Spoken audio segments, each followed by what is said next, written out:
I tell you that's a certified banger, Jeff. I mean, that song just gets me going. It really does. That's a banger. Shout out to our audio visual engineer, coordinator, composer, BFG, with the beautiful opening. Yeah. Thank you guys for joining us on this rare Monday Night Live, or as I described it to Jeff, an excuse for me to drink on a Monday night. Yeah, and it's still evening here. It's 5 o'clock somewhere, right? It's 5 o'clock here in Southern California. Right. That's exactly what it is. Yeah. So it's the battery says they're revealing the college football playoff bracket shortly. Yeah, that's why we're here. Actually, news broke last night of the largest contract in pro sports history, Chris, and it was Juan Soto, the Mets. Yeah, I mean, I will say we have a lot of thoughts. Obviously, it's hard to sort of focus them, but I think the Yankees did a great job of running up the price tag and really forcing Steve Cohen to honestly kind of embarrass himself with this contract. Like, it is outrageous and it's absurd. The escalators that are going to drive this thing over $800 million. Let's not forget, he's a great hitter. He might be one of the 5 to 10 best hitters we'll ever see by the end of his run. But his defense is pretty horrific. And obviously, I don't think he's beloved in the clubhouse. But that's all neither here nor there. Great. Congratulations, Mets. Congratulations, Mets fans. Yeah. It's funny because I kind of thought he would go there. My prediction was that he was going to re-sign with the Yankees. I thought that's what was going to happen, that he was going to sign with the Yankees. But realistically, I thought that Cohen was not going to be outbid, that he was going to go to the Mets. And I was going to be really upset about it. And then when it happened, I don't know. I mean, yeah, I get all the arguments why it's dumb or why Soto's foolish for doing it. But I don't know. It doesn't really bother me all that much after thinking about it. And maybe I'm just trying to, hey, desperate times, SFO Sox, desperate times call for the union of the forces. Right. I mean, we're very clearly not in the same room, but yeah, I think Steven here, Sports MD, with an interesting comment here that, we could have stayed in bed. We could have had a Jordan and Pippen duo, but I think that might be part of the issue. I don't think Soto wants to be Pippen to anyone's Jordan. No offense to Lindor, but Soto's the man now for the Mets. And he potentially could be the greatest Mets player of all time. No offense to Tom Seaver, David Wright, Keith Hernandez, etc., Ray Knight. But, I think there's something about that. There's something that was attractive to him, to be the guy that could flip New York City from the Yankee team to a Mets city.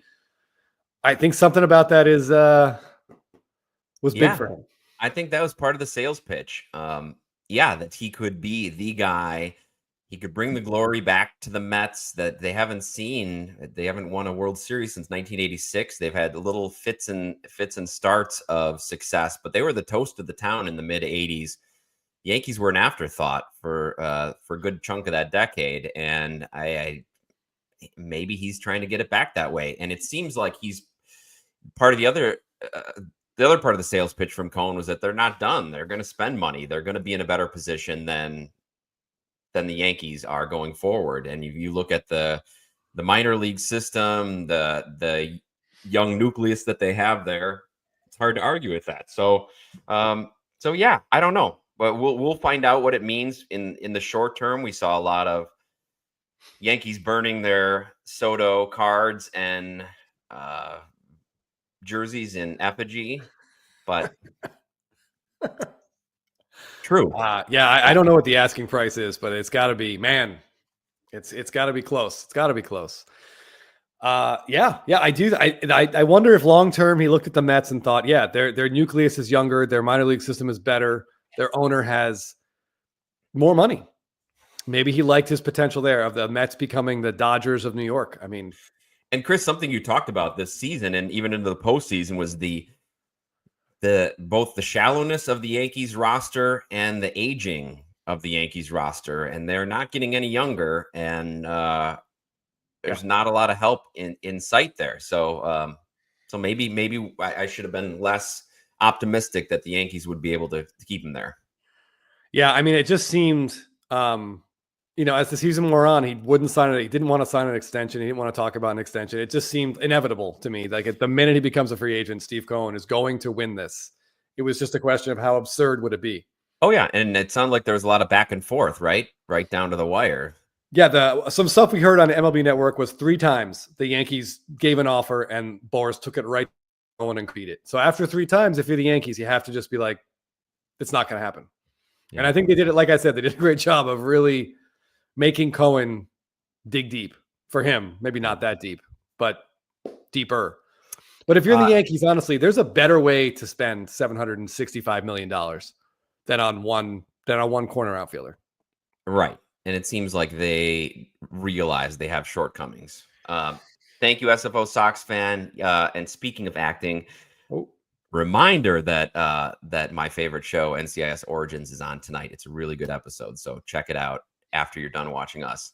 I agree with sorry. I agree with Bugenhagen here. I think the Ohtani deal is better, certainly better for the Dodgers, because Ohtani is a revenue generating machine. Yeah. And Soto is not. Soto is, again, a great baseball player, but there isn't an entire continent of sports fans that are suddenly going to start watching Mets games. True, but I feel like I think part of Cohn's vision is to make Soto a revenue generating machine, and I think they're going to try to build around him. They're going to make him larger than life there in Queens. He's never going to reach the stratospheric levels of Ohtani, but I feel like they're going to really try to market him to the masses. Yeah, absolutely. And for that amount of money, they damn well better. So Willsy Sports Cards here talking about, definitely there was a Batman Robin thing with Soto. Jeff and I actually just finished filming an episode of Spitballin' where we also talked about Juan Soto. And Filming Tim was with us, and he dropped a bit of news on there that I was completely unaware of. Same. But he said that there was a report out that at no point after the World Series has Aaron Judge reached out to Juan Soto. There has been no communication between those two superstar players. Which is almost mind-boggling. Here you've got Judge, who's the captain of the team. Yeah. He's the leader of the team. And for him not to reach out, you don't know if there was some understanding with the organization that they said, stay out of it. We don't want you involved. But he also had to acknowledge that part of his huge season was due to having Soto on base in front of him. So from a statistical standpoint, production standpoint, you would think he'd want him there. As far as sharing the spotlight, I don't know. Judge still had the spotlight. That was interesting that he said he didn't reach out to him. Yeah, and that's crazy to me. I guess I just always underestimate egos, right? Like I want to win. Like I don't care. Like on our softball teams, like I always say, like bat me 10th. It doesn't matter. I want to be on a good team. The whole like needing the spotlight is like a level of ego. But to be fair, Jeff, these guys are better at baseball than you and I have ever been at anything. Yeah. I mean, yeah, it is hard from the outside to look at it. And especially when you're talking about these numbers, like at some point when you're talking about 500 million or 600 million, what is the difference? Like what can one number enable you to do that another number can't? So then I feel like, why wouldn't winning be the top priority? And maybe for him it is. The best situation for winning is probably going to the LA Dodgers. That's probably the best situation in baseball right now. But as far as whether they even wanted to pursue him, whether he wanted to be there in the shadow of all those egos, I don't know. But I can't fault him for thinking that the Mets situation is a better winning opportunity than the Yankees. Agreed. I would say that, yeah, the Dodgers would be his best chance to win, but his worst chance at legacy. Then he's nothing if he goes to the Dodgers. He's just he's a Kevin Durant. He's like the last piece of a puzzle that's already been put together. What was I going to say here? Jake with a kind of, the Mets now have an Acuna and a Soto on their team. Thankfully, not the same, not the ones we're thinking of. Dave Dixon, who I believe is picture. That's I had to get rid of that. Dave Dixon, who I believe is joining us from the Atlanta airport, he said, we appreciate that. Safe travels today. I think this does help Lindor cards a little bit. Maybe not today, but like in the long run of having a superstar with you, I would expect Lindor to get a lot more postseason exposure if the Mets keep spending like this. Yeah, last time on Spitballin', when we were spitballing about where Soto goes, and if he ends up in Boston, both you and I were speculating that it would be a boon for Devers cards. I just think a rising tide raises all boats, and they're going to get a lot more eyes on them. As many eyes as New York already had, they're going to get a lot more now. And if Lindor puts up another season like he did this year, where he finished second in the MVP, it's not going to go unnoticed. Yep. Yeah. By the way, as we say on Blabbin, come for the baseball card talk, stay for the maritime analogies. That was an excellent nautical theme there from Jeff. Mango Bango saying, as Soto went after the money than legacy, is that most Yankee fans' feelings? I would guess yes.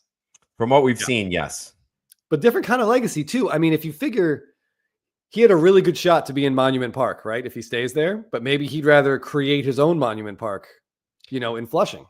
Right. Does he want to be a top 20 Yankee of all time, or could he be a top 1, 2, 3 Met of all time? There's a lot of things to be said about legacy and ego, for sure. Yes. Yeah. Someone did say that. I think it was Mookie Chilson said, I shouldn't shortchange Tom Seaver. So like Tom Seaver is probably the all-time greatest Met. Betts could be the best offensive Met or offensive Met, however you Soto, want to. Yeah. Soto. What did I say? Betts. Damn it. Soto. So we're going to be joined in a minute by an Instagram buddy of ours. Ephus Pitch will join us, and he's going to give us his take on what he thinks the Soto card market's going to look like and whether he's going to dive into it. And if you follow him at all, you could probably take an educated guess on how he might be feeling. But yeah, I just want to take a look at there's another one of these comments here. But yeah, I would say that I also think I think this is good for judge cards. I mentioned this on a spitball and that we'll release sometime tonight. But if you're a Yankee fan right now and you either held off buying Soto because you weren't sure what was going to happen, or maybe you did buy a lot of Soto, you're angry. You probably don't want it. And I bet you're looking at Aaron Judge, who signed an extension to stay there at theoretically less money, a little bit less money than the Giants offered for him to go lose in San Francisco for 10 years. But I think a lot of Yankees are feeling extra warm and fuzzy about Aaron Judge right now. And maybe they're not thinking about that drop ball in the World Series anymore. Yeah, maybe a little spite buying. Cavacards mentions, why are Yankees fans so angry? What does he owe us? There might be a little spite buying of Judge, right? Absolutely. And Cavacards is right. He doesn't owe the Yankees anything. No. I think they should have had a really good sense that this was going to happen when they traded for him, that they had him for one season, for one postseason run. Hey, and they made it pretty close to the very end. Pretty darn close. I'm glad we have a resident Mets fan in the chat. Mookie is reminding us that their destination like they've never been before. I feel like it's going to draw more people. I believe him when he says he's not done. Yeah, no, I completely agree. And yeah, BFG, yes, Short Print a Day did put up some Topps Black Sotos for sale, but I believe he's taken that down. We try to talk him off that ledge a little bit. I don't know. I hate to see Yankee fans dump Soto for we don't need any panic selling. I'll be panic buying if they do. Well, Chris, why don't we check in on Ephus and see what he has to say? Yes, you got it. Hold on. While we're doing that, I'm just going to pull up an M. Parsons comment here that is pretty apt, given. Yeah. But okay, so let's welcome Ephus to the stage here, and we'll see what he has to say. Oh, well, we'll try to. Hold on. There we go. All gentlemen. Welcome. This seems like a fireside chat we're having. Yeah, absolutely. FDR vibes, right? I'm in your great state actually this evening. So you're in Northern California, right? I am. Yes, I am. Oh, nice. Are you checking out Sacramento, where the A's will be playing next year? No, I'm actually in the great city of Napa, California. Nice. Well, you're classing up this joint, so why don't you, without further ado, let us know what you think about this signing and what you thought when you first heard. Oh man, I have to say I did spend a good minute last night chuckling after the news came out, given all the back and forth I've had with you guys and others around Soto and in particular his card market. I talked about this morning. I don't think it's a good fact pattern for him and his cards. I think having 4 teams prior to the age of 27 is problematic. And I think that he has to probably do some pretty extraordinary things with the Mets to, I think, sustain his card values over time. I think, as Chris mentioned a minute ago, I mean, look, he is I think, generational talent in the batter's box. But I'm not sure what else he provides a squad outside of that utility. And look, 15 years is a long time. It's a big contract. I think what's more interesting about the game of baseball itself is, Steve is really serious about building a super team. How far will he have to go before the league starts to raise a bigger eyebrow, right? I mean, if the guy has $20 billion and he knows he's not going to live forever, how far can he take it, right? I mean, it's an interesting question, I think, that we haven't really had to contend with since '94. But I think it has some pretty interesting implications for the league itself. Yeah, it absolutely does. And Chris and I were talking about this a little bit. The way free agency is going now, it's you wait for these big money teams to spend on the big players, and then the smaller teams get the scraps, whatever's left. And I don't blame Cohen at all. The way that it's set up right now, it encourages you to just spend as much money as you want. There's no downside to it. We saw him when he tried to do that with putting the super pitching staff together, and it didn't work out. But so I applaud him for doing it. You're right, though. The gap between the haves and the have-nots is just getting unsustainable in baseball, and I don't think that's going to survive this 15-year contract. No, I don't think so either. I really don't. So what do we think Soto cards in the next 6 to 12 months? What do we think? A slight... I'm expecting a short-term dip for sure. Well, I think it depends. I think that what's interesting about this is it sort of depends, right? I think that his Yankees and Padres cards will be sort of all but forgotten about. Yep. Totally. Which was personally disappointing for me because, as I mentioned to Jake and a few others, I mean, he's got some really great Yankees cards actually, and I was sort of waiting to see what would happen with him, but I was going to pounce on a few cards in his Yankees uniform, including his Topps Chrome image, which I think is great, and I think it's the Golden Mirror is fantastic with him sort of jumping up in the air. Yeah, that one's great. The Stadium Club one is my favorite. The Stadium Club, that's great too. Pointing to the weaker creatures, like that's incredible. And now it's just like a footnote in. Yeah, I just think that a lot of collectors look at that stuff and say, like, what am I do? It's like collecting like Ichiro Marlins cards. It's just like, what do you do with them? What does it mean for some of his national stuff and his top rookies? Maybe that stuff is like flat to slightly down, but I mean, honestly, as you guys know, he doesn't have a ton of rookie cards, relatively speaking. And I think that he'll continue to produce. I mean, I think maybe the more interesting question is, what does it do for Lindor's cards? Because I've been on the fence with that guy for a while, but I look at some of the big hits he had in the postseason and just some of the stats that he's accumulated. Oh yeah, and he's never had he really has never had a bat like Soto in front of him or behind him. So like, to me, it's like, should we be talking about what's his ceiling? I mean, the guy's still pretty young, and so I think that's what's as I think about sort of opportunities, that's how I think about at least those two guys. Yeah, Lindor has that's got to be a top 5 moment in Mets history. The grand slam off the Phillies, like it has to be. That was incredible. It has to be. Look, I as I've talked about ad nauseum with folks around Soto. As I said, I think he's a generational hitter. He's still extremely young. I think his counting stats will be sort of off the charts. But I think defensively he's a liability. I mean, right field in the Met Stadium is a lot more cavernous than Yankee Stadium. He's going to have a lot more ground to cover. I don't know if that is a good fact pattern for him. And I just, it's hard for me to imagine 5 or 6 or 7 years from now, the guy still being on the field. I just, and so if he's a career sort of DH, what does that do for his long-term card value? I mean, what do you think it does, Jeff? Well, it's interesting that you mentioned a long-term DH. This year we saw Ohtani win an MVP as a DH for the first time in history, and he really set a new ceiling for how much impact a DH could have on a team. Now, whether that can be replicated by Soto, I don't know, but I'm definitely expecting a little downturn in his cards right now. There seems to be some anger selling and panic selling, which is understandable. But I also think there was kind of a frozen market for him anyway. I know there were some cards that Chris and I were looking at, and we just didn't want to buy. It just seemed like it was in kind of a holding pattern.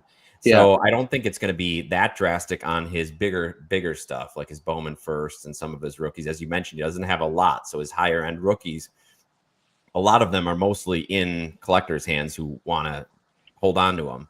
So I don't think there's going to be that much. What I'm interested to see is what the preseason run will be. Will it be a little drop off?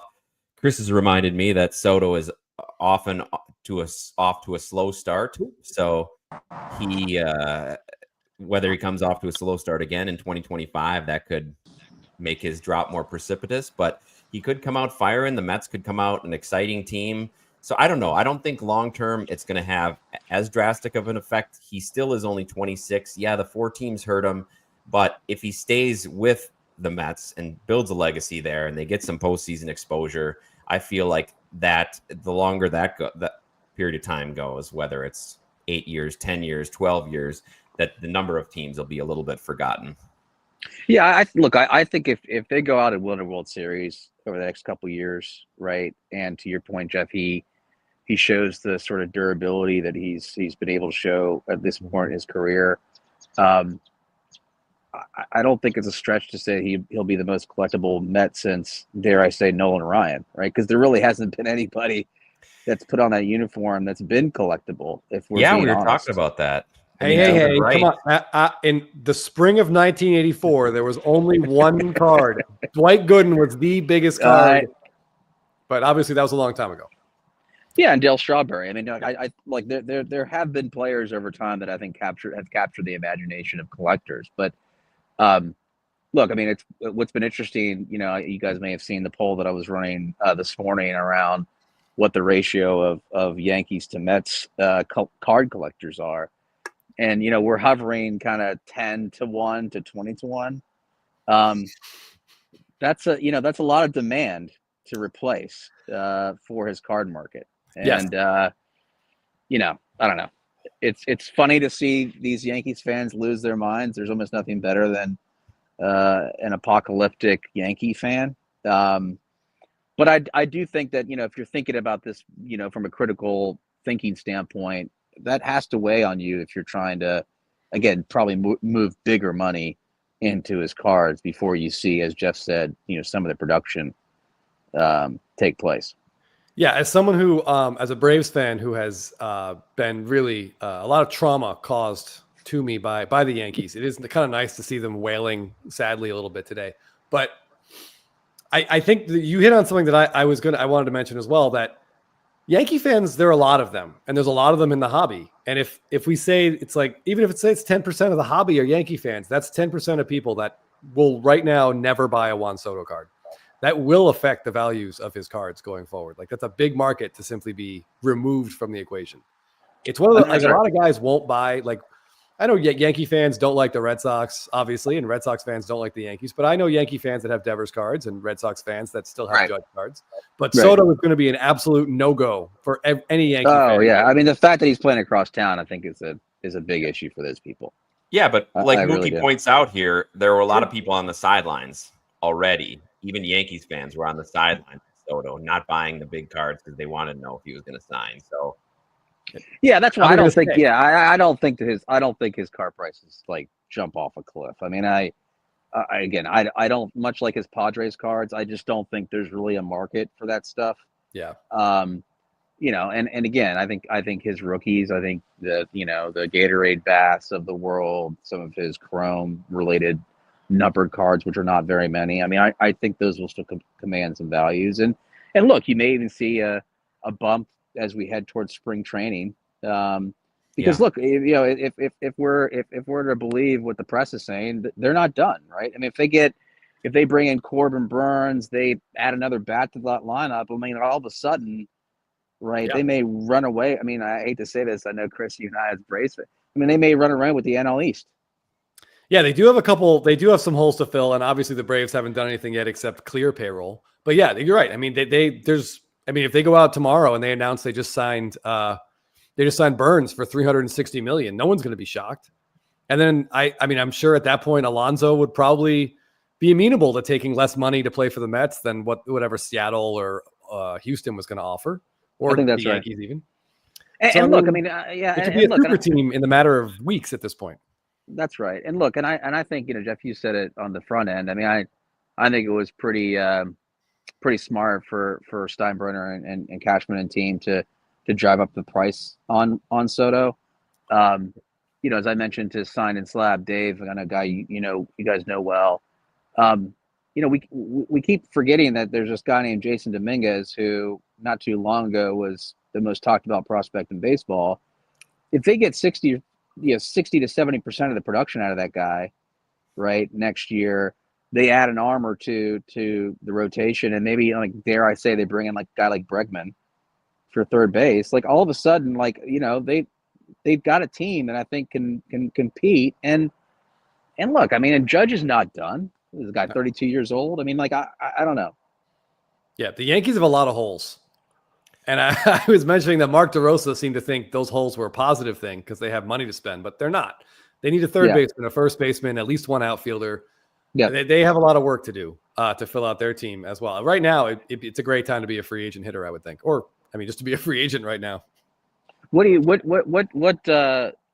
big free agent move do you think that the Mets will still make? I assume they're going to sign a pitcher. I think that they would love nothing more than to sign Max Fried away from the Braves. I feel like I was thinking Fried. They've pulled Soto like from the Yankees. Go to Boston. They may as well get Fried from the Braves. Yeah, it would not surprise me at all. You think that's right, Jeff? Yeah, I that's Fried was the name I was thinking too. I feel like Burns isn't going to go there. I think he might end up in Boston, which would be I'd be excited to see. But if they could get a big addition to their pitching staff, I think that would be a huge boon. Oh yeah, because they lost those three else. I mean, they could still bring Manaea back. I don't think anyone has signed Manaea yet, to the best of my knowledge. Yeah, and he had a little bit of a breakout season. If they could, I mean, he turned it on with that team. You'd think there's some kind of loyalty, and I'm sure he likes seeing some moves come in, seeing some new guys come in. Yeah, I mean, I think Joey's comment here is pretty interesting, right? I mean, I think one of the things that we don't know, right, is in this period of baseball history and as a result card history, does the sort of revolving door around free agency, create a card market that is a lot less emotional around how many teams you play for, right? That's something I just don't think that we know, right? I just, if you were to ask a kid in his 20s that's been collecting this stuff whether they care, maybe they don't care as much as maybe the three of us about this stuff, right? That could very well be true, and maybe it doesn't make as big of a difference for his card values than we think it could. I do think it affects, like you were saying, I think it's going to affect the Padres and Yankees cards. I mean, I've already been seeing some Facebook fire sales on those. I just expect there to be more. Nationals cards are going to hold value because they're early. And then these Mets cards, I would love to see like a cool SSP image with him and Lindor. I mean, hopefully for the sake of those two, I hope they get along. It sounds like they do. It sounds like they do. Yeah, like they've gotten along for a long time. But I gotta tell you that revelation around Judge not calling Soto is freaking crazy to me. Right? Like that's so dysfunctional. Like, what the hell? I had a really hard time wrapping my head around that. Like, that just makes no sense. You would think the first day afterwards, you'd be like, "Hey, just checking in. I hope we can ride together next year." Like, right? It's bizarre. I mean, those two guys carried the team. If they thought they could do it again and just add a few pieces around them, yeah, that was weird. That kind of blew my mind when Phil said that. JV says Walker Buehler's name has been floated. Mookie was saying he doesn't think he's going to. That Stearns isn't the type of GM to sign an aging pitcher, that he might go after more of a younger pitcher. I mean, Burns isn't that old. Fried's only 31.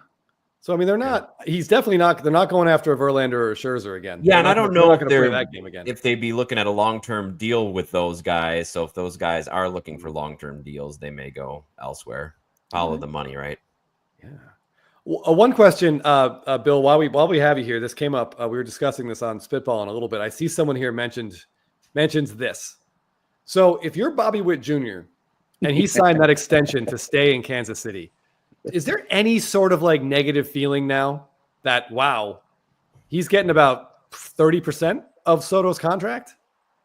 Like, is there any, like, I don't know. Do you think he feels bad?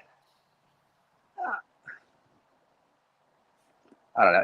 It seems kind of silly to squabble over $200 million, to be honest. I think one of the things I've enjoyed about watching Bobby play, I mean, you guys know I'm a huge collector of his, watching him play and getting to know some people that know him pretty well is, he, at least to now, he seems to be putting the team, first, and has been really open to sort of allowing his guys to sort of make some moves in the best way that, a team like the Royals can. And so, like, I don't know. I mean, there's probably some sour grapes, but let's remember, I mean, those guys played that Yankees team pretty close in that divisional series, and the ball bounces a different way, and maybe they're playing, they're still playing baseball past that point. True. So look, I think I think the Royals are a pretty interesting team to watch, to be honest with you, and I'm not just saying that as a Bobby Witt homer. This kid that they got from Florida is an absolute menace, from what I understand. Jack. Oh yeah. The guy in Bowman draft. Yeah. Caglione. And I think their pitching, performed a lot better than people thought. Do I think they still need to add a bat to that lineup? I do. But yeah, I mean, yeah, it's hard to like. Yeah, wrap my head around some of these numbers to begin with. Yeah, the numbers are crazy. I think Bill, inevitably there's going to be a backlash, but the only thing this is the only way that the small market teams can compete. They can tie their wagon to a guy like Witt, or the Brewers, in their case, Churio. We signed that 8-year deal before he even played, because they knew that if he was what they thought he would be, they would lose him after 4 or 5 years. So now at least they have him for 8 years. But yeah, inevitably, if halfway through Witt's contract, all of a sudden he's the 200th highest paid player in the league, I feel like there's going to be some hard feelings, and there's going to be things that those small market teams are going to have to deal with. Yeah, I think that's fair, but listen, I think the Braves were sort of ahead of this curve, signing guys like Acuna early. I'm glad to see it with Churio and Witt.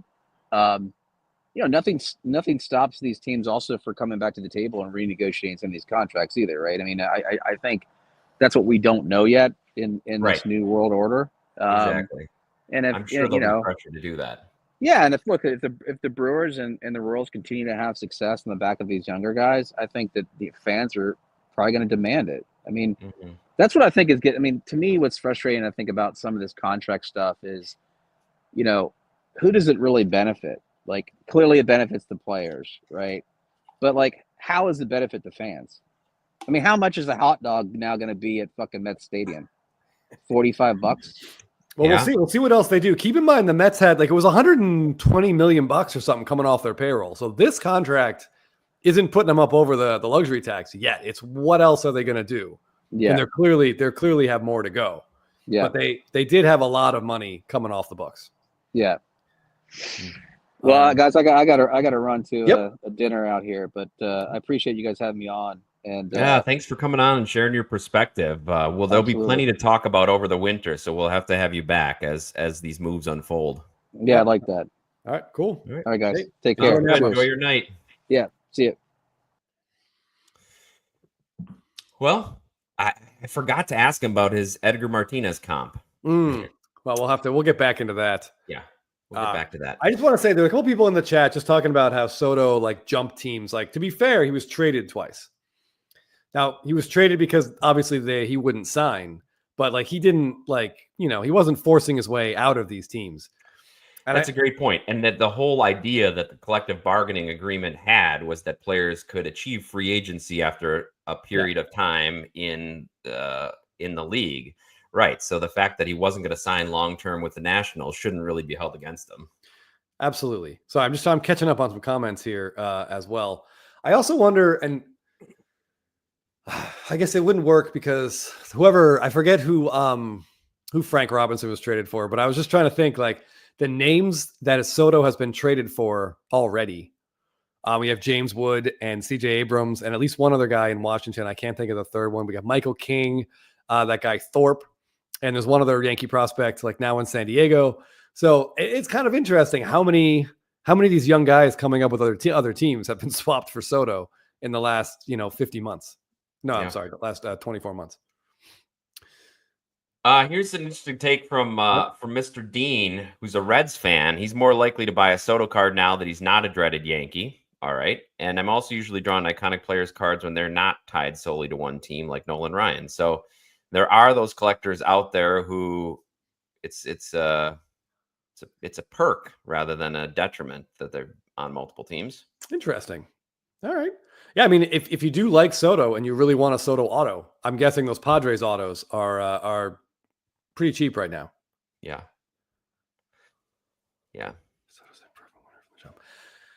Yeah, I mean, he has a really good track record. I do wonder long term how this is going to play out, but mostly I just want to talk about his cards. Like, if you guys are in the chat, I'm going to have to jump ahead just to kind of get there. Yeah, you got to catch up. Yeah, BFG. Yeah, I'm way behind. BFG makes a comment there.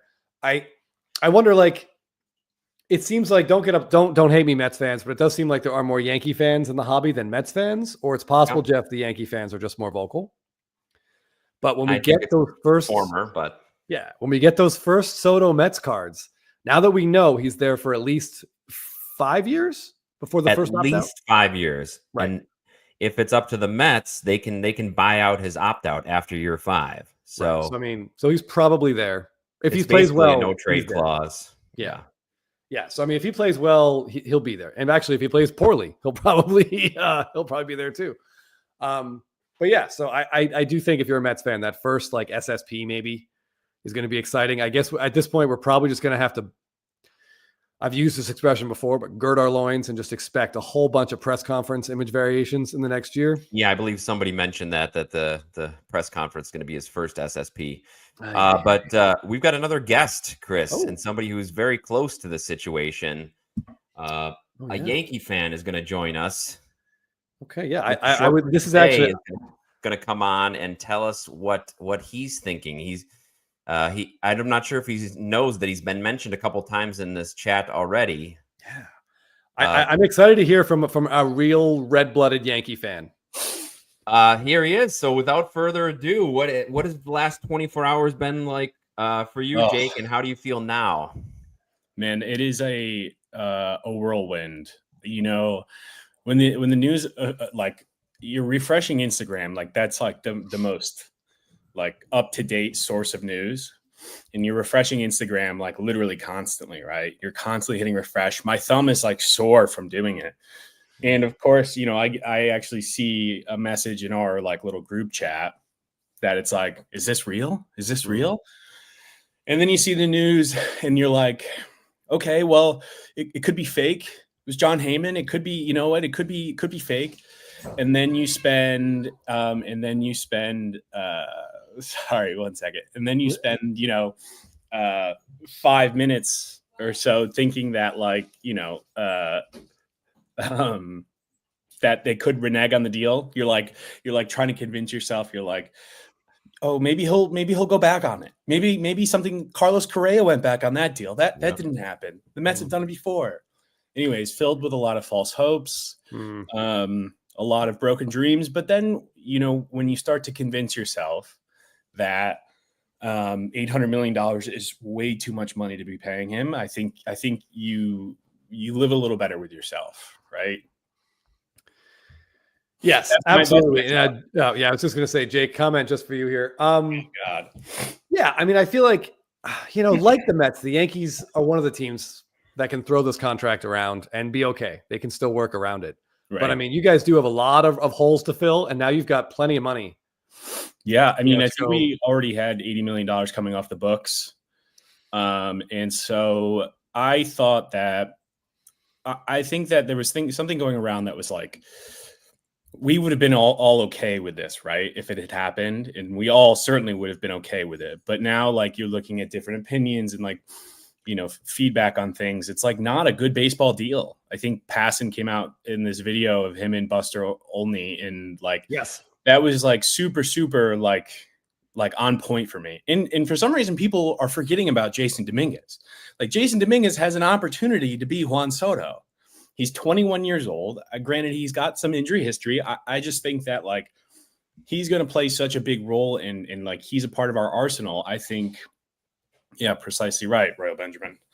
It would have been cool as a Yankee fan. You kind of envision like Soto, Dominguez, Judge like around the outfield, and that's kind of exciting. But yeah, you know, it's funny. Every Yankee fan is just finding a way to hate on Juan Soto, and I can't bring myself to do it. He gave me so much. It was the most fun I've had watching the Yankees play in so long. And it was the most hopeful I think I've been in so long. And I'm heartbroken. I also just want to point out, Jake is sniffing a lot. He is not crying. He's been getting over the flu that he was dealing with all weekend. Yeah. He's emotionally, he's okay. Crying. Yeah, I just ran in from the car from work. I had to say my 2 cents. And that is certainly my 2 cents. Yeah, Kevin makes a point. There's a lot of big names out there that could be signed to fill more of those holes for the Yankees. Yeah, and I mean, you know, the other thing is like, all right, granted, we have so much money to basically play with now. The other issue with me is that Juan Soto has now set this precedent where Alex Bregman is a 31-year-old third baseman who didn't have a great season last year, is going to demand $30 million a year. And that's just like, that's unbelievable. No, that's stupid. It's ridiculous. And somebody's going to pay him because that's just, I mean, like we're living in the world of inflation in the MLB, right? We're like, well, it's the economics of baseball aren't going to be able to withstand this increasing difference between the have and the have nots. Doc's comment. I don't know, because if he plays well, he's going to stay in New York because the Mets can lock him up. They can buy out that buyout. Yeah, buy out the opt-out. Yeah, the Bregman thing, I saw like the Houston, there was that story that Houston offered him like 6 years and about $30 million a year or something like that. It was like 156, I think. It was 6 years and something around that. You're right, something around. But and the report was like he's looking for $200 million. Like he's an idiot. That's ridiculous. You can't. I assume agents and teams, well, not agents, but teams are very clearly going to say that like this is a 26-year-old coming into his prime. This never happens. This never, ever happens. A 31-year-old Bregman coming off a season where I don't think he hit 30 home runs last year. It's totally different. Obviously, Bregman's better on defense than Soto by a mile, but I don't think you can use Soto in any way to say that other contracts are going to go up. No, we knew after Ohtani that Soto was this next one like this, but I don't think these types of deals are going to keep happening because there's so few players that are that. I think the last one that probably happened that I wish could happen in today's day and age would be Alex Rodriguez in the Texas Rangers. Like what kind of money would he have gotten in today's world? I think I mean, you know, like that coming off of a season that he had come off of, which was like insane. Like it was far better than Soto's season. And like, so I was, somebody presented that and I was like, but in an era of much higher offense too. Right. Yes. I don't know what the OPS plus was. That was probably more similar than the raw. As a shortstop, if he were a free agent right now, he might legitimately have gotten $1 billion.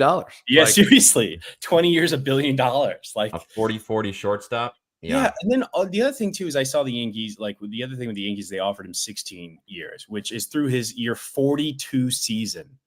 That's absurd.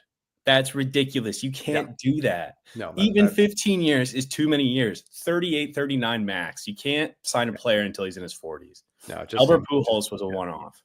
Yeah. And I think teams should have learned that this doesn't work. Yeah. In the era of drug testing, that stuff just does not work. I want to point out Royal Benjamin here is referencing the Topps Chrome update. Jason Dominguez image variation, which has him and Soto. And if you remember, Jake, I said to you, and I may have said it on the show, that why the hell they put Soto? Why didn't they use Judge? Because they know Topps knew Judge is going to be there. You don't know Soto's going to be there. That's dumb. We were all thinking maybe Topps knew something we didn't. Yeah. And and unfortunately they blew that card, which is stupid. Well, Judge has a really cool SP, a golden mirror. It's like a checklist card, but it's, you know, the Bronx Bombers unite, and it's Soto and Judge in the dugout. And it's just an incredible, it's a great golden mirror SSP. Agreed. I think I still will have to own that one. I'm still contemplating what do I do with my Soto cards. I have, you know, I wanted some skin in the game, right? I know Chris wants one of them. I want you to hold. I want you to hold. You do want me to hold. I want you to hold. I think you'll regret it. when he went to the Yankees, I wanted some skin in the game, and that's kind of when I bought the 2018 update. We talked about this on a Blabbin. It was like, okay, he's a Yankee. What card is important to you, and monetarily important to you that you're going to buy, and it was the black. And so, that's kind of the extent of my Soto collection, are those black parallels. And then I've got Topps Chrome Gold from this year, which is just a great looking image. But I'm gonna hold them. It was really fun seeing people's reactions to when I legitimately, if somebody had offered me a number, I probably would have. In that moment, I was so irrational. It's Sunday. You've got the Sunday scaries. You have to go to work in the morning. Juan Soto leaves the Yankees. You literally want to jump off the roof of your house. Yeah, it's similar to how I felt when Acuna got hurt the second time. Yes, I can't even imagine. Or when the walk-off home run Mets hit on the Brewers on this show while we were watching. Yeah, while we were not the walk-off, but whatever it was. Yeah, the fact that Jeff kept it together, I was impressed. Like I wouldn't have come back. I would have been off. He knows. He's got better. He salve the pain by staying on. Does Soto have a little brother? I know Acuna and Churio do. Elias Soto, I think. Oh boy! All right, I just want to say, before I forget this comment, Will Z Sports Cards. We'll talk about this at the end in a little bit about that Freeman sale. Sorry. Anyway. Yeah. No, I did see that. I meant to ask you about that today, but that'll be an interesting conversation.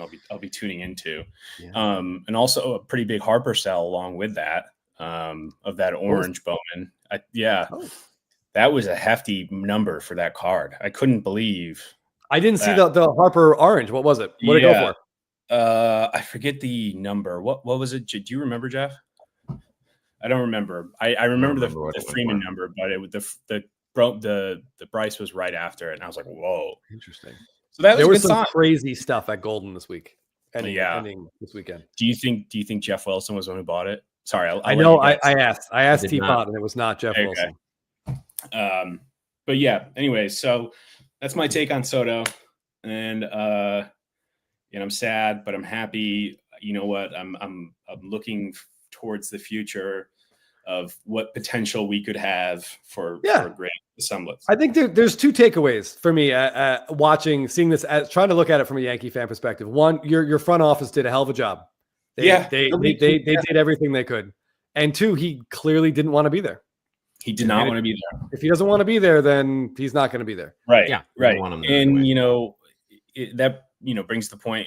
What if Cohen hadn't offered that additional stuff? Would he still have chosen the Mets? I think he would have, and then that would have been a real, a sign towards the Yankees and like the Yankee front office and what's wrong with them that they can't bring back a player at the same level of money. So, well, let's say, what if he accepted the Yankee offer? How would you feel about it? Like, how would you feel about having him for 16 years at $46.5 million? Well, I think people would have immediately. People came out when Judge got 9 years. And we're like, this is the worst thing. Cashman. He's older, right? I mean, right. I get that. I understand that. That puts him through his 39 season, and he had literally just come off of 62 home runs, and then another freak injury, whatever. But like Francesa came out and like Mike and the Mad Dog, and was like, this is the worst thing the Yankees have ever done. This, that, and the third. And it's like, dude, come on, like that's.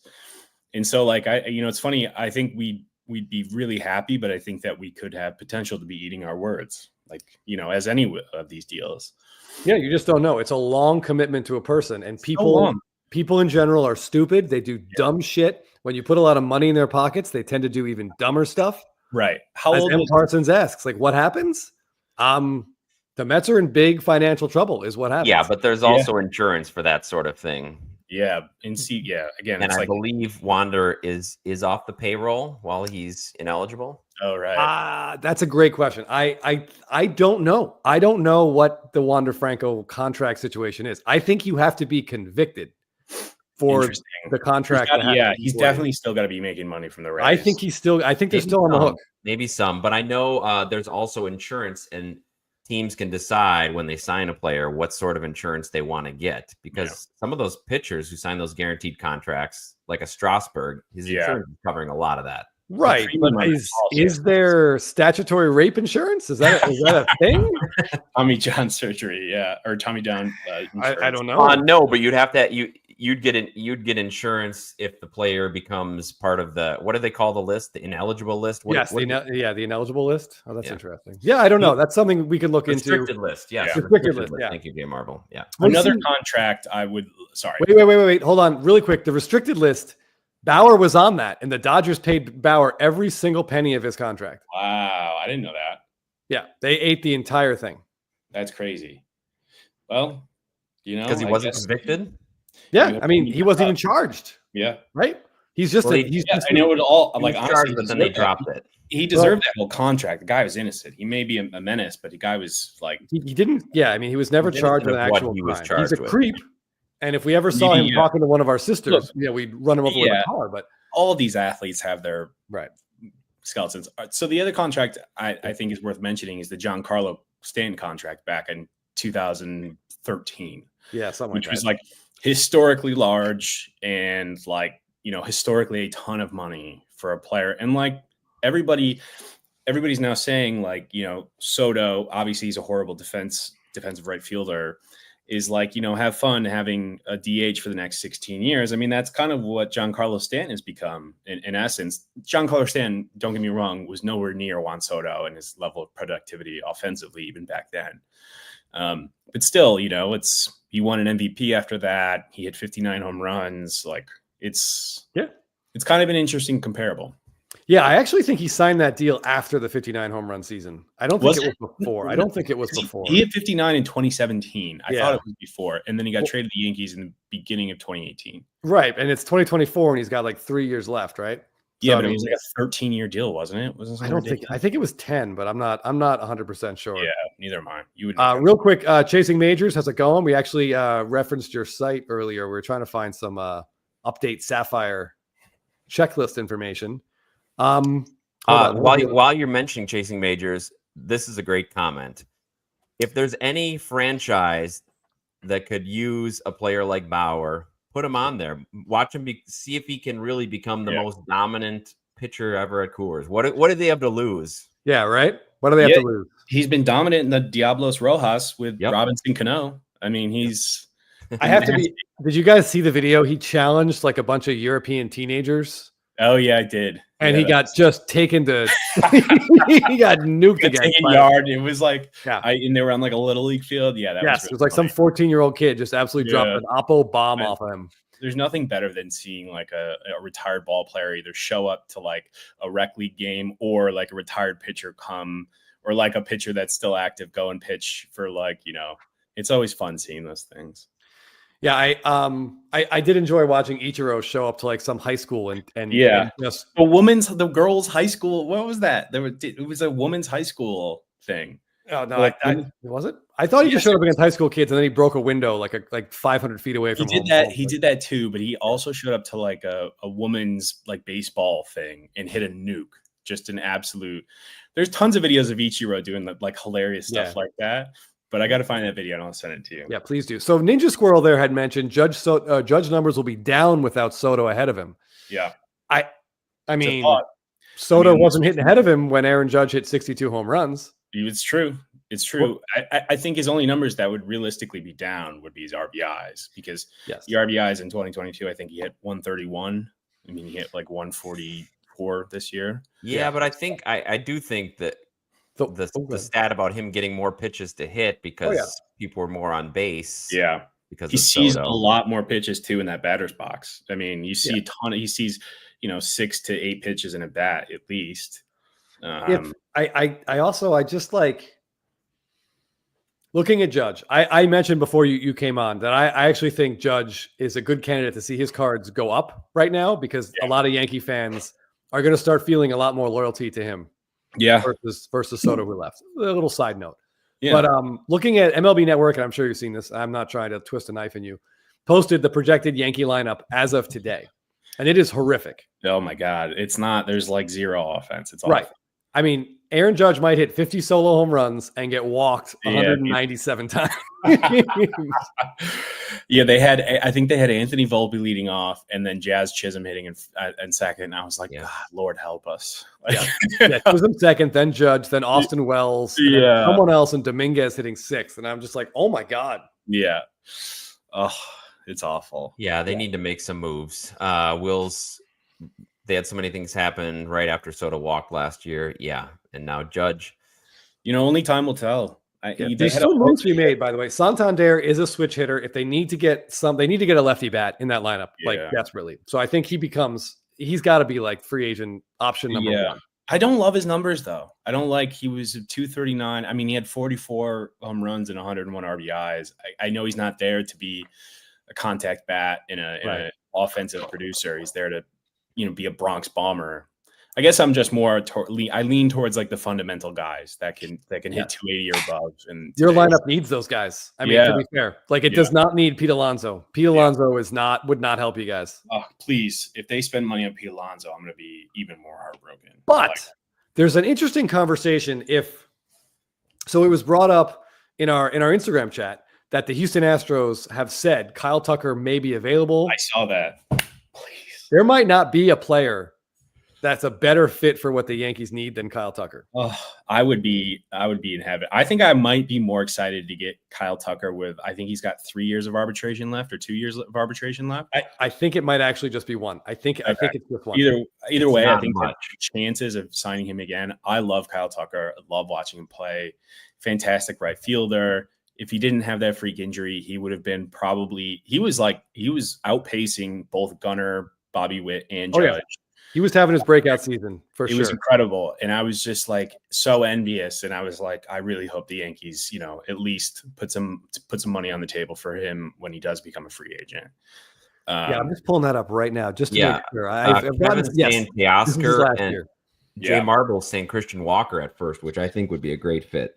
I mean, look, Jose Altuve has 2 years of it? I don't know, however many years left of his career. How old is Jose Altuve? He's getting up there. He's 34, give or take. He's going to be there for a while, though. He's been there for a while. But Bregman's leaving. I guess it's kind of like a core. That core is kind of breaking up. And I guess, if you're going to rebuild, Altuve doesn't. I mean, he's going to be there for a while, but it's like Judge, right? He's getting to that age where it's like you got to start planning for the next core of your. So it's like, why not get something pretty crazy out of Kyle Tucker, or Framber? I think Framber was also in that conversation. Yeah, presumably they want to build around Jordan. Right. Man. Yeah, because Jordan is locked up for a little bit. I feel like you're throwing Vlad out, and we know Vlad's had some success there. What if he signs next year? I don't think he wants to go there. Didn't he say he wouldn't go there? Yeah, but then remember he promised not to go there, but then this year he walked back a little bit. Yeah, exactly right. Exactly right. Yeah, that's his agent being like, "Hey, get out there and make sure that people think." Is Vlad Boris guy? Do we know? I don't know, but Boris person. Yeah, I don't know. I see Vlad fitting. Vlad going to Boston. The question, I think a good question for Yankees fans is, who would you rather have on your team, Alex Bregman or Vladimir Guerrero? Somebody who doesn't like your team, and then somebody who cheated against your team. It's like really, it's like a funny question. Obviously, that's. I think they would definitely have the guy who does not like them. Yeah. They don't want, no Yankee fan wants an Astro on the team. They just don't. I don't think Aaron Judge initial clubhouse conversation go like, "Hey, what's up? Was there actually a wire?" Like, what do you say? You can let me know now. Yeah. I can't imagine feelings like that can get brushed aside. Like, no, I just don't. Not. Even Judge was like the Ninja Squirrel's wondering about the beard, the no beard facial hair rule. It's like telling me to put names on the back of their jersey with. While you're at it. They're not going to do it. I guess, they did put ads on their jerseys this year, which was, I guess, a new thing kind of, but I just, it's like, I just don't, it's something the boss, as long as the Steinbrenner owns that team, I don't think that's going to change, Crazy. Yeah. And I don't really, and like, honestly, ads on the team, like I got to look at that gosh darn quick Crete ad on those Braves jerseys. But if they continue to run out a good team and make, they're investing money in their players, Right. that stuff doesn't bother me. Like, yeah, I think that's like the big thing. Is make like money if you're going to spend money. Now, if I'm an A's fan and I see the A's getting advertisements, now I'm pissed. Yeah. Well, how do you think they're going to pay for Severino? I know. Yeah. How are they going to? I mean, he's so rich. Yeah, I mean, with the interest that John Fisher earned last month on one of his investment accounts, I imagine they could probably cover. Literally, exactly. M. Parsons, Jake, has an important thing to let you know here. Yeah. I still get excited when I look at it. it. Congratulations! You want to fill everybody in? I'm sure they've heard the story before. Yeah. Well, okay. So obviously everybody knows that I sent it off to PSA, the card, and I guess if you're watching, I can't really show you here per se, but I sent it off. I sent it off regular service. The Ohtani, the Ohtani that I pulled in my wedding that Chris got me the box. He's also in the lead for best wedding gift in terms of monetary value at the moment. So I sent it off to PSA. I had the auto grade and it 10-10'd, which is like, it's like you see that 10-10, you're like, whoa, no matter what card it is, it's still kind of a big shocker. Yeah. So I'm gonna get that framed along with the redemption, and then probably a picture of us ripping the box underneath it, maybe. Yeah, there's you could freeze frame the moment your new bride was reading the card. Yeah, right. Exactly. Actually, she got really excited, which was wonderful to see. Yeah, I was pumped about creative that. with it somehow. Yeah. That's I unfortunately have to. The dog is getting antsy. Yeah, so yeah. I'm gonna have to leave you guys to keep blabbing. But thank you for having me on, and thank you for letting me speak my truth. Yeah, thanks for joining. No. We all have feelings about this, and it feels good to let lots them out. Of feelings, some more than others, certainly. Yeah, as a Braves fan, I don't want to see a Dodgers type super team in my division. I really don't. Yeah, true. I know. That's another question. It's like, how do you NL people feel? So should be fun. All right, guys. I'll talk to you later. See ya. All right, sounds good. Thanks, Jake. Yep. Whew. All right. Yeah, you could tell it was still raw, still a fresh nerve with poor Jake. But I believe he's handling it much better than he was last night, because I thought he was about to dump those Soto black cards for $1. And and to be clear, he's not recovering from the flu. I was just trying to lay a little cover fire for him. I think this is emotionally, this is hurting him a little bit. He's a young guy, and it's hard. This is tough. Yeah. A lot of compliments, by the way, in the comments. I don't know, Jeff, if you saw them, but people were referencing your behavior the night of the Brewer meltdown. That you're psychologically grounded. You seem like a very well put together man. You're a great actor. A lot of really nice comments in the. I appreciate all of those comments. Yeah, that was a rough night. Might have cried myself to sleep after the show, but you guys helped me get through it. Yeah, I mean, I would have been taking a baseball bat to something in the near vicinity, which anyway, as I have in the past, as watching the Braves cough up a late lead in the playoffs is not anything new to me. There's a couple comments here I just wanted to. Abe Plummerman says it's not like the Rocky fans will get mad; they don't have any fans. And immediately, Mango Bango steps in and says they have one. But I don't think Scotty would mind. But. Oh, and the battery is talking about. If you guys have not seen it, there's a great video where Greg Maddux kind of pranks Chris Bryant. I put that up there. That was okay. Did you? Okay, that was incredible. Yeah, that's worth seeing. But yeah, so I don't know, Jeff. Are you actively Soto shopping right now? Actively, no. I have not looked at any of the prices. I've not been on eBay, but I think I'll be on there this week. I'm gonna see if there's panic selling going on. I'd be limited to a very select portion of his cards, though. Really, some of the rarer cards. Yeah. SSPs from his rookie year. Maybe take a look at some of the Bowman Chrome firsts, what they're going for. But I don't know. I just don't see those cards going down that much. Yeah, I wonder if we'll see a Jordan rookie type attack by holders of those cards, sort of just holding the line on them.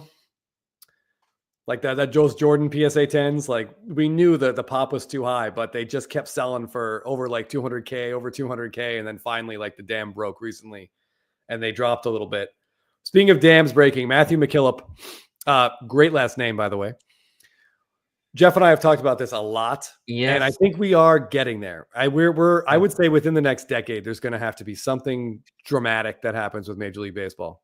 It may be a complete realignment. Banging that drum for 30 or 20 years, I would say, at least since the turn of the century, and now it's just getting worse and worse. And with these contracts reaching near $1 billion, and Soto getting more guaranteed money right up front than the A's have ever paid a player. And a guaranteed contract for the life of the contract is just a crazy example of how big the difference is. So I feel like that levy is going to be breaking sooner rather than later. Yeah, I think we're looking at some kind of realignment, whether it's it could just be like a full West, East, and Central, like just 3 division type thing. That would definitely screw the A's. I don't know if we could possibly get Vegas into the Central, or it could just be a financial thing where we got 12 in the top and 18 in like a B league, like a Premier League, Champions League thing. But there's going to have to some kind of reckoning here, because there's just no way for a team like the Cleveland Indians or the Milwaukee Brewers to compete over the course. And the window is so small. You might have a competitive team for 1 or 2 years, but then you're going to lose all the players. Whereas teams like the Dodgers and the Yankees and the Mets and the Red Sox, they can make a mistake.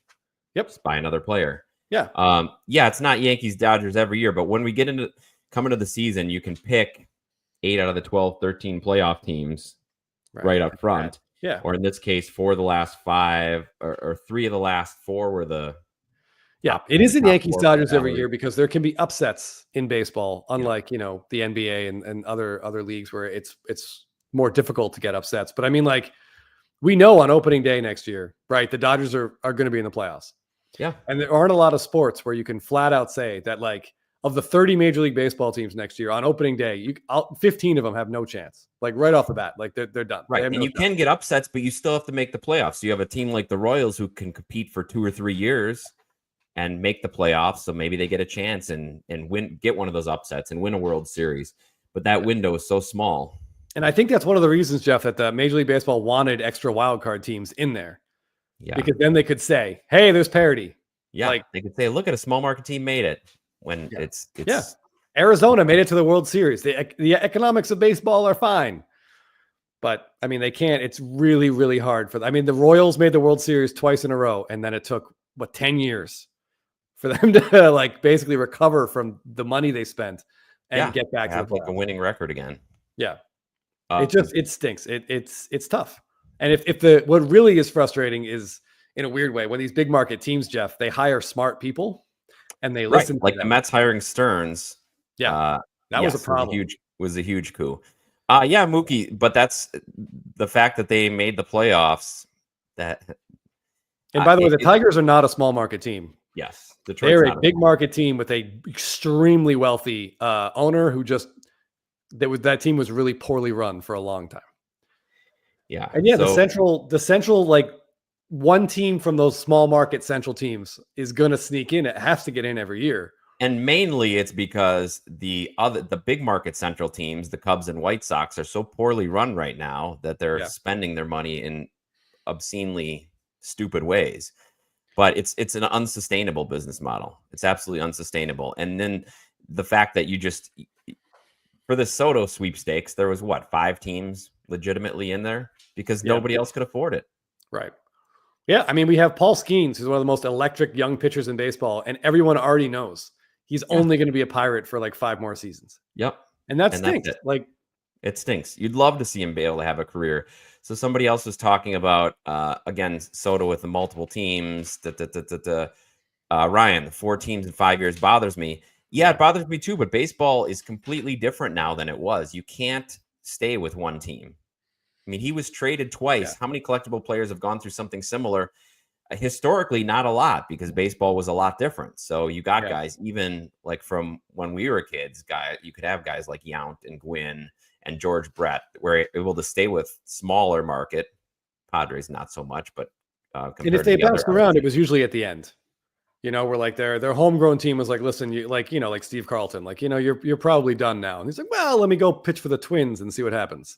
And there's that great 88 Fleer card where he looks like he really regretted that decision.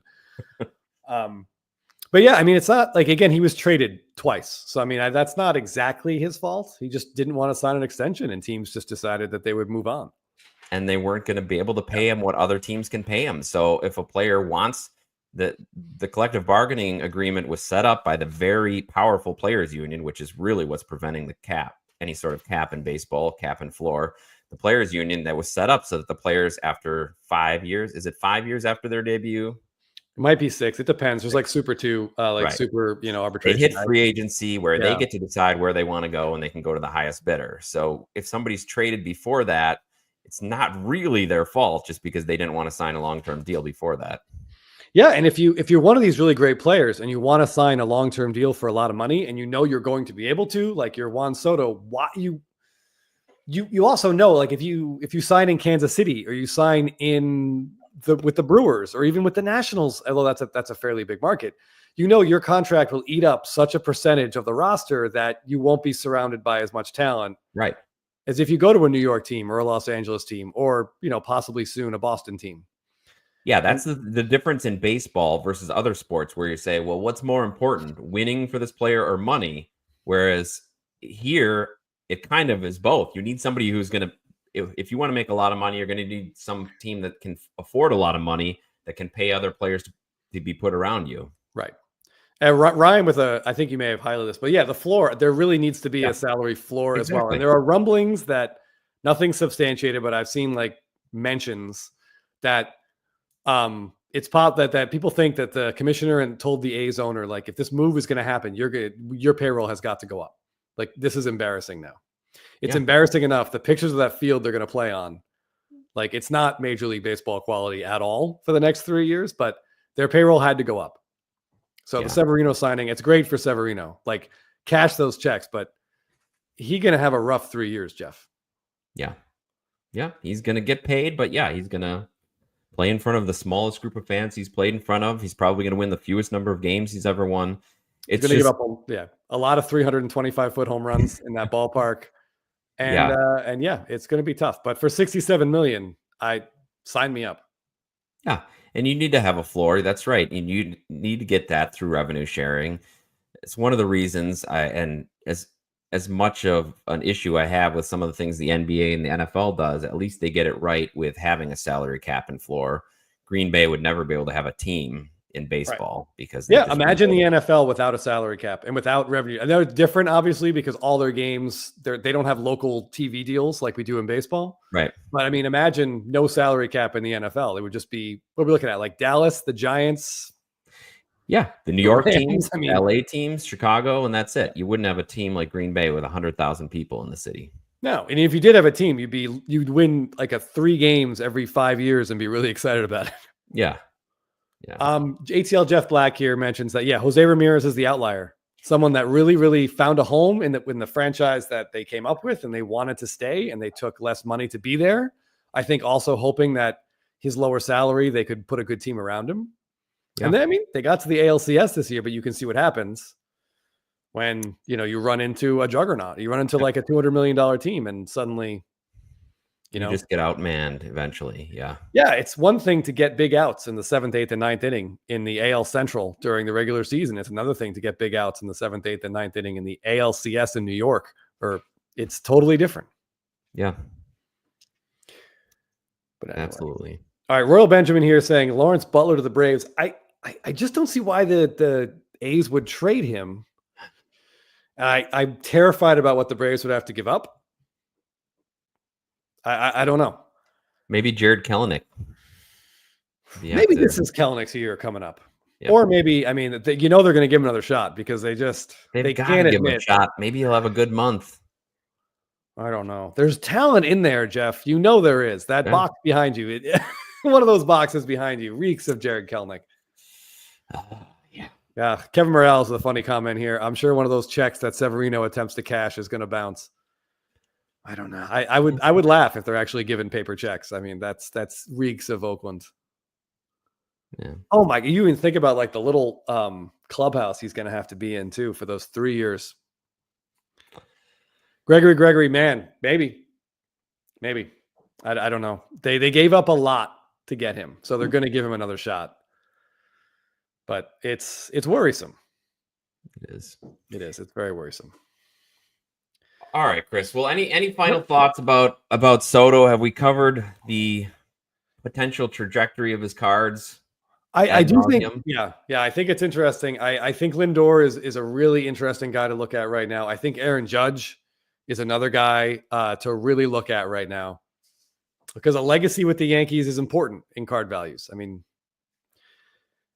and I don't know, if you have a friend who is trying to panic sell Juan Soto, you have two choices. You can talk your friend off the ledge and tell him, hey, look, he's still going to be an all-time player. And 2 or 3 years from now, the Mets have been really good. You're going to be so glad you hung on to those cards. And the other option is to buy the cards from your friend. Panic buying. Yeah.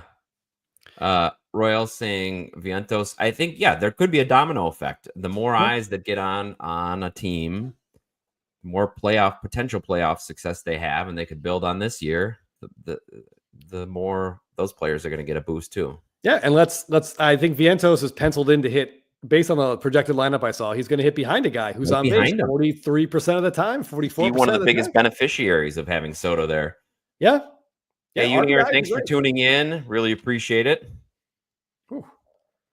So it's going to be, the next few weeks it'll be fun to watch what happens to the market. I'm not actively going to be looking for Soto cards, but I am a long-term believer, and last night when I was thinking about this, I was trying to decide if it's just me as a Soto collector, since I have a lot of Soto already in 2018 wax, thinking, am I just trying to rationalize it, trying to make it seem like it's going to be okay? And I don't think so. I mean, I feel like I admit that there's going to be a downtrend, at least a short-term softening, as our friend Phil called it. But I don't know. Long term, I'm still bullish, and I'm kind of excited about what could happen with the Mets as a baseball fan. I don't share your excitement. I describe it more as terror about what could happen with the Mets. I hated the fact that they hired Stearns. I hated that. I kind of hoped they would hire like Bloom, someone that didn't really handle free agency very well. But I think they're in a very good position to just keep adding talent. We had Kevin Morales here. Jeff, what's your time situation? Do you have to go in like 5 minutes? No, I got a couple minutes. Okay. Got a couple minutes left. So Kevin Morales here asks, well, what else do we think might happen at the winter meetings between now and Thursday? And a Dodger fan in here, I think it was Chris C, was talking about other things the Dodgers are going to do. And they very quietly signed, why can't I think of his name? That lefty, Conforto. And they re-signed Blake Trinan, which seemed like was going to happen. But the Teoscar situation is really interesting, Jeff, because it seemed like he really fit in that Dodger clubhouse, right? And he was like an emotional core. I mean, he was tearing up at their celebration, and yet he is not signed. I kind of feel like he was one of the guys waiting for the Soto shoe to drop, money-wise. So seeing where Soto signed, then there's a couple people going to be scrambling, so that could make it more of a bidding war. So I kind of feel I think Teoscar ends up in Boston. Strategic move on Teoscar's part to hold off. I think the Dodgers want him back, but I think it was his decision to hold off a little bit. You think he ends up in Boston? I do. They need a good right-handed bat. I think the Red Sox and the Mets are both in really good positions where they have money. Mm-hmm. They have some money to spend, and they've got some good young players there locked in. Yeah, I could see the Red Sox going after something like Teoscar and Goldschmidt. I've even floated that ridiculous Mike Trout trade idea. I think it does make some sense up there. The Angels will probably never do it, but I think it does make some sense. But I'm excited for the next 3 days because teams are scrambling right now. Teams with a lot of money are scrambling. And Jeff, I haven't heard a thing about the Braves in 2 weeks. And that gets me excited because which means that something's up. Something's going on. The big fish, Soto dropping. I think that the other dominoes are going to fall. I don't think it's going to be a situation like last year where we're weeks into spring training with some of these big names happening. So I don't have any specific predictions to make, Kevin, but I'm going to be excited to watch it. Yeah, it should be. Corbin Burns is the guy that's like, obviously, I mean, this is no surprise. I'm not pulling a tiny little name out here, but Corbin Burns is the guy that I think he's the game changer. I know Max Fried is great. I love Max Fried, but he gets hurt a lot. He's just not, and he's a little bit older. Corbin Burns is younger, throws hard. I want to see the Red Sox sign him. I really think he could be the guy that kind of turns that franchise, that pitching staff around. Yeah, he could be a difference maker. Yeah. And we've watched Devers languish for too many years now. It's time for the Red Sox to get serious. Love to see him get in the playoffs. Yeah. Jay Marble says, go ahead, sorry. Oh, I was saying Chris talking about the Red Sox getting Christian Walker, maybe. Well, the thing is with Christian Walker is they've got Costas at first and Devers at third. Devers over at third. Who's gonna? Yeah. So are we saying is Costas available in a trade? Possibly. I don't know, but I don't see Christian Walker as a multi-year fit there. So signing Goldschmidt for a year and having him sort of like spell Costas every couple of days. He DHs a lot. That makes complete sense to me. Yeah. But Christian Walker, I don't know. I don't see that one unless you can stick him in left field, and I don't think he wants to go. I don't think he wants to do that. Okay, so Jay Marble says, could the Braves use Walker Buehler? Now, Jeff, would you want to sign Walker Buehler if you're a GM? For a discount? Yeah. If I could get him for a discount, because you don't know which Walker Buehler you're going to get. He had several different postseason appearances. Yep. So as a small market team, I would not mind taking a flyer on him, but only at a discount. So if he's tell me what does that a discount mean? Throw me a number. I'd say 2 years, $22 million. Okay. All right. I don't know if that does it, and he terrifies me. I think he's going to want like a 5-year, $75 million contract. He might, and I bet somebody gives him something close to that, or maybe shorter but more money, like 2 years, 50, something like that. What? Because people are going to be like, they're going to remember the World Series, Jeff. The last start, if they remember the last start, maybe, but 5 great innings and then a save. They're going to remember that. They're not going to think about, hey, that's 2 Tommy John surgeries for a wiry guy who doesn't have the build of an ace. One more shoulder or elbow injury and he's done. So that's he's just so risky. Yeah, very risky. So I don't know. I know he went to Vanderbilt. Vanderbilt's close to Atlanta, but that's a huge risk. Yeah. And with Strider and Chris Sale in the rotation as it is, I don't know if the Braves can handle another high risk, high reward. Question mark. Yeah. They improved as the season went on. He was rusty, but in the midst of that improvement, he had some real turds. Yeah. Starts that he dropped. Yes. His best start of the season by a mile was game 4 of the World Series. Game 4 of the World Series. So yeah, that probably netted him several $1 million. Yes, absolutely. And yeah, Flaherty is available. And I think Flaherty, you saw exactly what Flaherty is in the playoffs.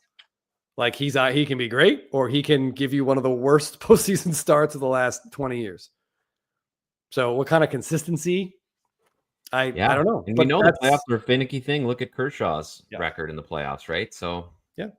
But that's what Major League pitching is right now. Unfortunately, if you're really consistent, you're getting $300 million. So Flaherty is an intriguing guy. Obviously, the postseason is only going to help him get some experience. So I wouldn't mind the Braves taking a run at him. You just need someone reliable. They just need someone who can theoretically stay healthy, and you never know who that's going to be. Yeah, and then sometimes you can't even rely on that. The Brewers and the Dodgers use the most starting pitchers in all of baseball, and they managed to make the playoffs. So yeah, the Dodgers won the World Series with 3 starting pitchers. Yeah. So anything is possible. I think Rico Sasaki is going to be really interesting. Riku, yeah. It'll be really interesting. Rookie? Yeah, rookie. Damn it. I knew the vowels were in there. They just weren't in the right order, Jeff. Yeah, he'll be really interesting. Yep. I don't want the Dodgers to get him. If there's going to be a guy that can sign for a low salary, everyone can only offer him the same amount, basically. Don't go to Milwaukee. Yeah. Maybe he likes beer and cheese. We don't know. From Lifetime Supply. Rookie. All right. Yeah. Thank you, Kevin. Rookie. Yeah. Yeah.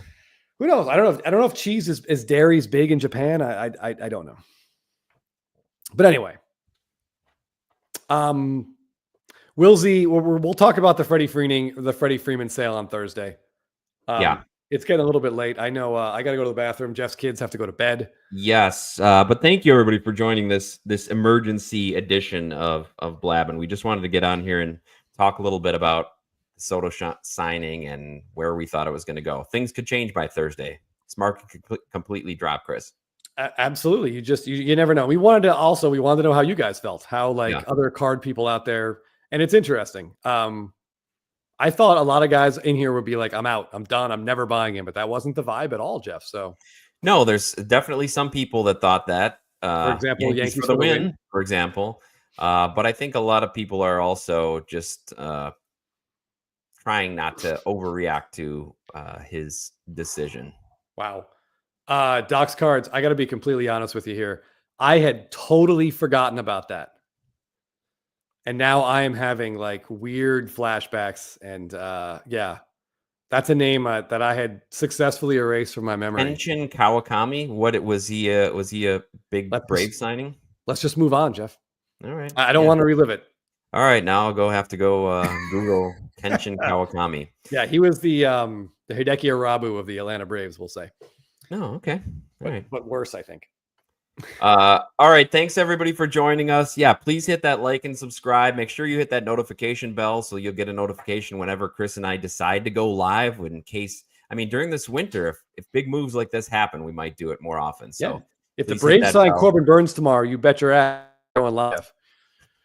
We'll be back again. All right. Thanks so much, guys. We'll see you soon.